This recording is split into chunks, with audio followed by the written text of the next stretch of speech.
According to legend, sometime in the mid-1800s, a group of men led by Miguel Peralta were hard at work chipping away at a rich gold mine owned by the Peralta family.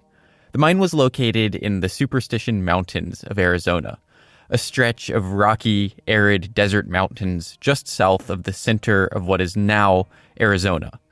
These mountains, as we will find out, are pretty appropriately named, but we'll get to that. The Peralta mine was a very lucrative one, tapping into a rich vein of gold just a few miles beyond Weaver's Needle, a popular landmark in the area formed by a massive rock column poking from the top of a mountain. The men had been working for several days now and had pulled an impressive amount of gold from the mine, but Miguel Peralta was beginning to grow anxious. These lands were dangerous, and the local Apache tribes were not known to be particularly welcoming to visitors.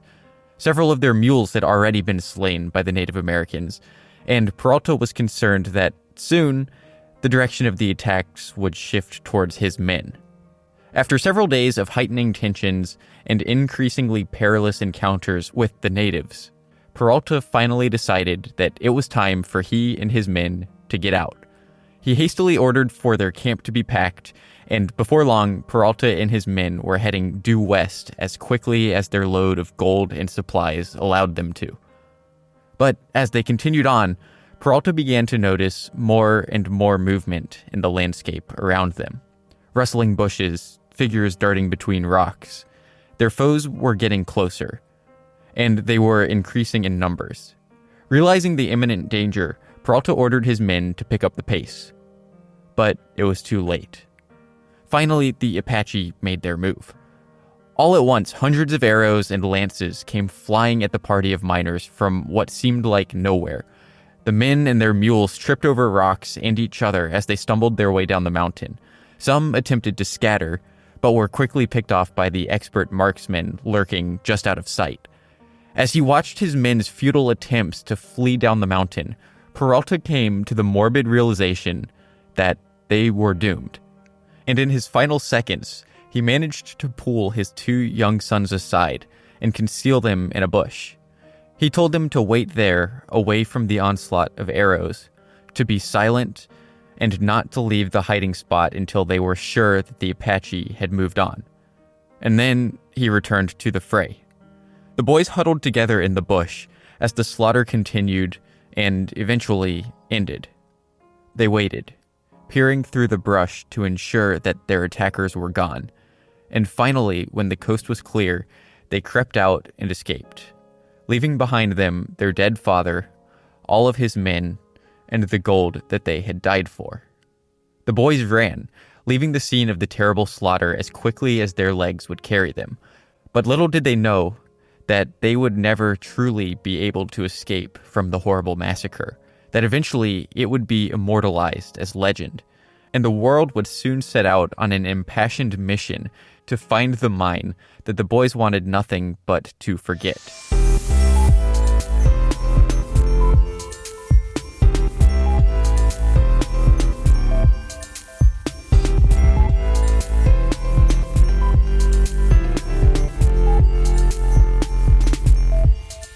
This is Simply Strange, the podcast where anything spooky, weird, and goosebump-inducing is fair game.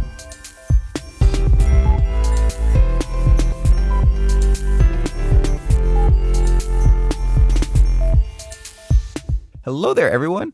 I am PJ, and you are listening to Simply Strange. Welcome, and I'm glad you stopped by. So this story is a little bit different than the types of stories that I would normally cover. It's not really that spooky. There's no ghosts or vampires or cannibals or anything like that. But there is a pretty mysterious lost gold mine, and I think that that's pretty neat. I had a lot of fun with this episode. I think it's a really interesting story, and I hope that you enjoy it also. So without further ado, this is the story of the Lost Dutchman's gold mine.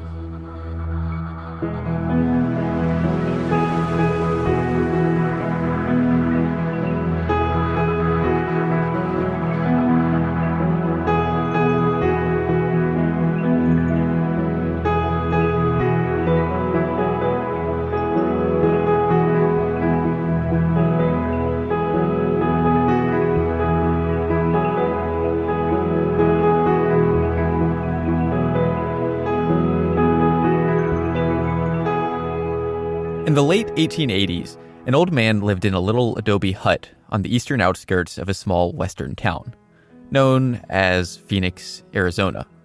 This man had a bit of an odd reputation there in Phoenix. Some 30 years or so ago, he had wandered into town from the desert, with few possessions beyond a mule packing a meager assortment of supplies. After settling there, the man typically kept to himself, and when the people of Phoenix did see him, he was usually unshaven and disheveled and would often be heard muttering to himself. His name was Jacob Waltz, but people often referred to him as the Dutchman. Dutchman, in this case, being a botched interpretation of the German word Deutsch, meaning German. So he was a German immigrant, not Dutch. As time went on, the man began to be seen more and more often at the local saloons, where his quiet demeanor would often dissolve away not too long after drink would hit his lips. He would become loud and somewhat boastful, often ranting about his secret gold mine tucked away in the nearby Superstition mountains. The mysterious man continued on like this for many years, and according to some versions of the story, he did, in fact, disappear occasionally, only to return with an impressive new supply of gold. But Jacob Waltz lived a solitary life. He had no one who was close to him, and as a result, the authenticity of his purported gold mine remained a mystery. That is, until he began to be softened by time and old age. In his later years, the owner of a local sweet shop, a woman by the name of Julia Thomas, befriended Jacob. Over time, the two began to grow close, until, in 1891, a series of exceptionally heavy rainfalls flooded the river that Jacob's home sat along, giving the aging man pneumonia. Given that Jacob's relationship with Julia was his closest with anyone in town, taking care of the ailing man became a task that fell upon her. And she performed valiantly, doing everything in her power to bring him back to health. Often he seemed to be making forward strides. But as time went on, his sickness wore down on him until, in the autumn of 1891, it finally became clear that Jacob was not going to survive the sickness. And on his deathbed, Jacob revealed something that he had never told anyone. A secret that he had been keeping for over 30 years. The location of his hidden gold mine. In his final moments, Jacob told Julia everything.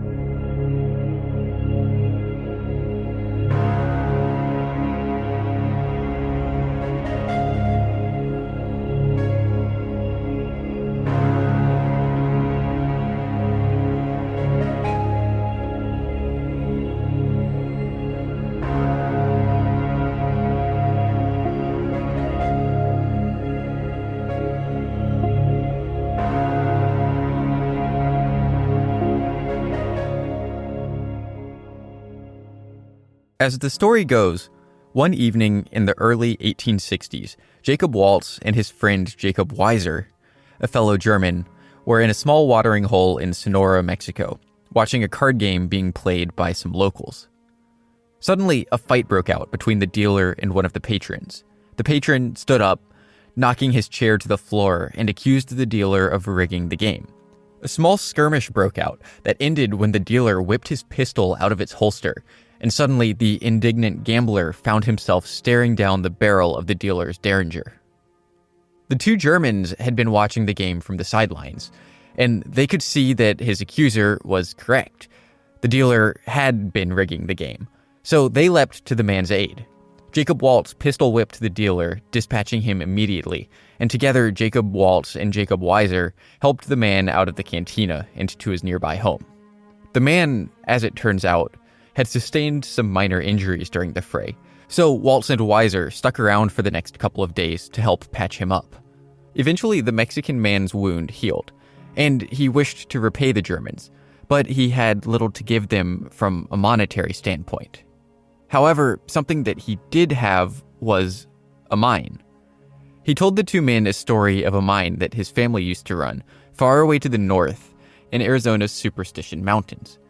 He explained to them that eventually the Americans assumed control of the land and that his family was forced away, but he was sure that the mine was still there. And he proposed that, as a payment for rescuing him, he and the two Germans find the mine and split the gold. The Germans agreed. They, as recently naturalized American citizens, would be legally allowed to claim the mine, a feat that their newfound Mexican friend had been unable to do. So, after a few days' rest and undergoing the necessary preparations, the three men set out. The journey through the desert was long and difficult, and filled with doubt as to whether they would ever actually find this alleged mine filled with a vast wealth of gold. But in about a week's time, the party did manage to find the mine, and as the story goes, it was an exceptionally rich vein. Tucked away alongside a massive rocky hill, the mine held more than enough gold to last the three men a lifetime, and then several more after. The excited Germans immediately set to work, chipping away sizable nuggets of gold with the butt of their hammers. The next few days went by without issue as the men continued to chip away at the gold, amassing an impressive collection. But all the while, the Mexican man seemed preoccupied, anxious even. He would constantly check over his shoulder and glance around at the rocks and mountains. After a couple of days' work, he announced that he was satisfied with his share of the gold, and that the Germans could now have the mine as their own. But before he left, he did leave the two men with one final message. He told the Germans to be careful and to remain vigilant, that sometimes dangerous Indians passed through these lands, and he warned them that if they were spotted, it could mean their deaths. And then, the man left. The days continued to come and go, and the two Germans continued their work. Yet, the seemingly impossible mine still had vast amounts of gold ripe for the taking. Eventually, their supplies began to dwindle, and it was determined that Waltz would take a mule and go to the nearest settlement to replenish their supplies. So he did, but what neither man knew was that their unimaginably good fortunes were about to be turned upside down. Waltz was met with a number of delays on his journey and had difficulty finding the necessary supplies. It took him several days to return to their camp, and when he did, he was greeted with a sight of pure horror. All of their animals were gone, and the camp had been ransacked. Supplies, cookware, and bedding were scattered all across the sand. And in the middle of it all, lying motionless atop their burnt-out campfire, was his companion, Jacob Waltz. Immediately assuming that they had been paid a visit by the Indians that their Mexican companion had warned them about, Jacob Waltz panicked. He wasted no time in grabbing a few sacks of gold, and then he rode back out of the desert as fast as his mule could carry him. What neither man could possibly have known as they were setting out in search of this hidden gold mine was that they were writing their own legend, one that would long outlive them. A mysterious tale that would incite superstition and mystery for years to come, and ultimately become a catalyst for dozens of tragedies.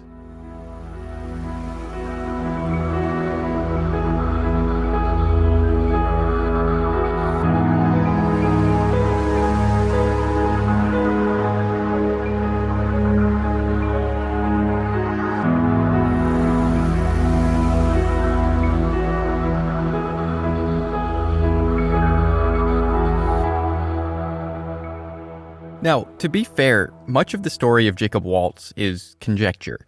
Being the recluse that he was, there are very few people able to actually corroborate his story. But we do know that he existed. He was likely born in Württemberg, Germany in 1810, and citizenship documents show that he immigrated to the United States sometime in the late 1830s. He eventually made his way to Mississippi, where he lived for a period before moving west in hopes of finding wealth as a gold miner. We know that for many years he traveled across California and Arizona, working in various mining outfits, but never, officially anyway, achieving any significant success. And then he eventually settled into a small house on a homestead outside of Phoenix. Yet, as the story goes, the few who did know him assert that he claimed possession of a rich gold mine deep in the Superstition Mountains. And after Waltz's death, these stories grew and morphed into the legend that we have today. it's difficult to say whether the Lost Dutchman's mine truly exists or not. But really, that's not the point. The truly fascinating thing about the Lost Dutchman's mine is not the mine itself, but instead is the dark, deadly cloud that seems to loom over those who seek it. As it turns out, Jacob Weiser would not be the last person to die at the hands of the hidden mine. Over the years, many others would seek out the legendary treasure trove, and often would be faced with disastrous consequences. Perhaps the most well-known example of this, and the one that truly thrust the Lost Dutchman's mine into infamy, is the story of Adolphe Ruth. By the 1830s, stories of the Lost Dutchman's mine were being printed in newspapers all across the country, sparking the imagination of all who read them, and for some, instilling hope that there may still be a secret treasure trove hidden in the harsh lands to the west. One such person was Adolphe Ruth. After coming into possession of a map supposedly leading to the lost Peralta mine, he noticed that it had a striking similarity to another map, an old newspaper clipping believed to show the location of the lost mine of Jacob Waltz. And understandably, Ruth came to the conclusion that the Peralta mine and the Lost Dutchman's mine were one and the same, and that somewhere down the line, the Peralta mine had become the mine belonging to Jacob Waltz. This discovery invigorated Ruth, and at his first opportunity, he made a trip all the way across the country to seek out the lost treasure that he believed he had a map to. On June 18th of 1931, Adolphe Ruth arranged to be dropped off in a remote part of the Superstition Mountains, near where the Lost Dutchman mine was alleged to be located. Now, Adolphe Ruth was not exactly set up for success in this endeavor. The journey would take him through deadly, treacherous terrain, and at 66 years old, and requiring the assistance of a cane to walk due to lingering effects of a surgically repaired hip, Adolphe was far past his prime. It was a scorching hot Arizona summer. He had absolutely no familiarity with the area, and he was armed with an old treasure map, aided by a topographic map, a combination that was vague at best and useless at worst. The odds were stacked against him from the beginning, and unfortunately, when he set off into the Superstition Mountains in search of the lost gold mine of Jacob Waltz, he was doomed to never return. 6 months later, in December of 1931, his skull was located in the mountains. And to the surprise and fascination of many, it was found with 2 large holes in it, which led many to believe that the unfortunate man had been shot, possibly over possession of his map to the Lost Dutchman's mine. Then, a month after his skull was found, the rest of Adolphe Ruth's remains were located, about 3/4 of a mile away, along with the remnants of his campsite. While many of the bones had been scattered about by scavengers, there was enough there to confirm that the body was, in fact, his. Along with his remains were an assortment of supplies and equipment, an empty thermos, a pistol, his checkbook, and mining tools. And, interestingly enough, the supposed map leading to the mine was nowhere to be found. However, there was one final piece of evidence found that made the story even more fascinating. Tucked away in Ruth's checkbook, investigators found a note. And in this note, Ruth asserted that he had found the riches of the lost mine, and he even went so far as to leave detailed instructions on how to find it. But then, in an anticlimactic twist that seems perfectly fitting for the elusive mine, investigators who followed the instructions were unable to find any such cave filled with gold. The discovery of Adolphe Ruth's body and ensuing details sparked a media frenzy, and before too long, stories were being printed all across the country describing the murder of a hapless treasure hunter with a map to a lost gold mine. It was around this time that, aided by the new publicity that the lost mine was getting, the story of Miguel Peralta surfaced and somehow inserted itself into the lore of Jacob Waltz's mine, as a sort of prequel. According to the legend, the Peralta mine and the Lost Dutchman mine are one and the same, and the Peralta group were merely another victim of whatever curse it was that seemed to be laying over the mine. But that being said, there is little evidence to substantiate that. In fact, the records that we do have point to Miguel Peralta's mine having been located in Southern California, not Arizona. But whatever the case, as the tale of the Lost Dutchman's mine grew and evolved, Miguel Peralta became an integral part of the story. All of this served to amplify the allure of the Lost Dutchman's mine. In regard to Adolphe Ruth, on the other hand, while investigators eventually declared that they did not believe there was any evidence of foul play, and that he had simply died of dehydration after getting lost in the brutal desert, it ultimately didn't matter. Fascination with the cursed lost mine of Jacob Waltz soared to new heights, and the renewed interest spurred even more attempts to find it. In 1945, a book titled Thunder God's Gold was released by Barry Storm, and in it, Barry detailed his own unsuccessful attempt at locating the Lost Dutchman's mine. One of the most interesting things to be added by his work was a startling allegation that he was actually shot at during his search. He claimed that he narrowly escaped with his life as bullets flew past, apparently being fired by a sniper tucked away in the mountains, to whom he pinned the nickname Mr. X. This development is of particular interest if you couple it with the circumstances of Adolphe Ruth's death and the bullet-like holes that were found in his skull. Barry Storm made the obvious connection here and alleged that his Mr. X was the culprit behind what he claimed was the murder of Adolphe Ruth. Whatever the case, the vicious Superstition Mountains and their cursed mine were to waste no time in claiming their next victim. On June 21st of 1947, a man by the name of James Cravey took his turn at attempting to find the Lost Dutchman mine after, oddly enough, having a dream in which he found a gold mine. And after recalling the dream, eventually came to the belief that the mine that he saw was that of Jacob Waltz. And he recalled the details of it so clearly that he believed he could find it. So he made arrangements to be dropped off in the middle of the Superstition Mountains, and about a month later, he set off. And just like Adolphe Ruth before him, James Cravey was never to be seen alive again. When, after being gone for nearly 2 weeks, James had still not returned home, his neighbors began to worry and ultimately alerted the authorities, initiating a search and rescue operation. A search and rescue operation that was eventually called off after 2 weeks of unsuccessfully scouring the mountains both by land and by air.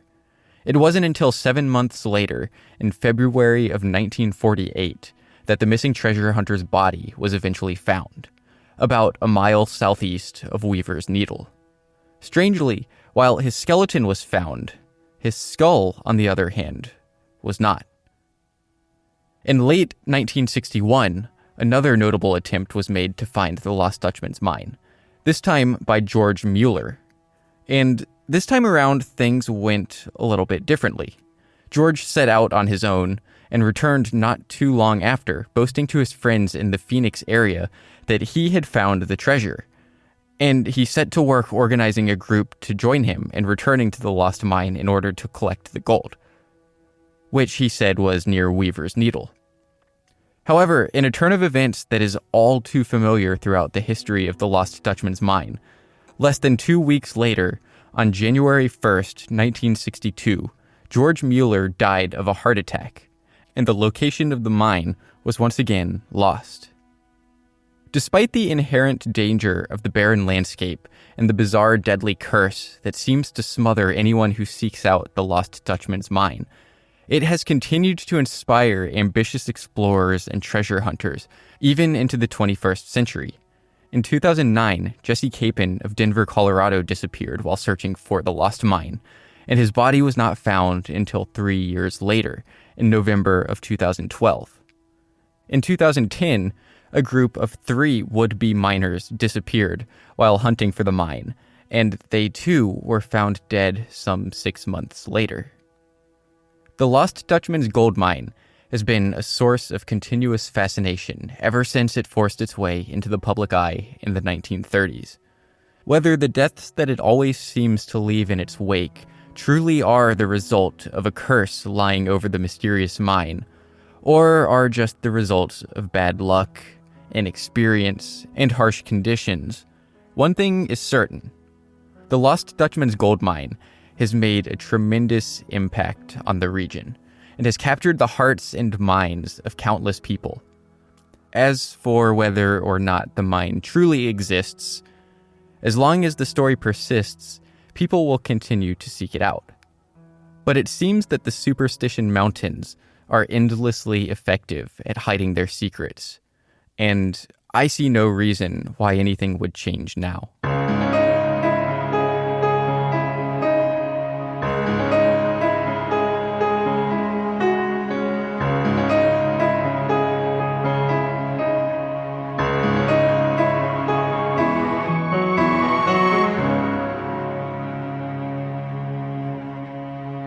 And that is a wrap, everyone. I hope you all enjoyed this week's episode. As always, you can follow the show on social media for updates on what's going on. Facebook, Instagram, Twitter, all that good stuff. Just search Simply Strange and you'll find it. If you enjoy this show, please help spread the word. Maybe tell a friend or six about it to help get some more ears pointed in this direction. I would really appreciate it. And if you really, really enjoy the show, you can also help by supporting it on Patreon. Even $1 per month goes a really long way to helping me pay for the hosting and the website and everything that goes into helping to keep the lights on over here. And there's also some neat rewards on there too, if you're into that kind of thing. If anyone would like to do any further reading on this story, I would definitely recommend the book Tales of the Superstitions by Robert Blair. That was one of the main sources that I used for this episode, and it's a really great read. A lot of books that I read as sources for this show are kind of a test of willpower to push through. And this one I really enjoyed, though, so check that out if you're interested. And finally, Simply Strange will be back in 2 weeks with another spooky episode for you. And until then, here's another outstanding podcast for you to binge, Murder and Such. My name is Hunter. And I'm Haley, and we're your hosts of Murder and Such, a podcast about true crime, serial killers, and other dark subject matter. Join us while we fill your ear holes with some crappy comedy and disgusting tales. You can now find us on Spotify, iTunes, Stitcher, Podbean, and all of your podcatcher services. You can like us on Facebook, Instagram, and follow us on Twitter at Murder and Such. Hope to hear from you guys soon. Bye. Bye.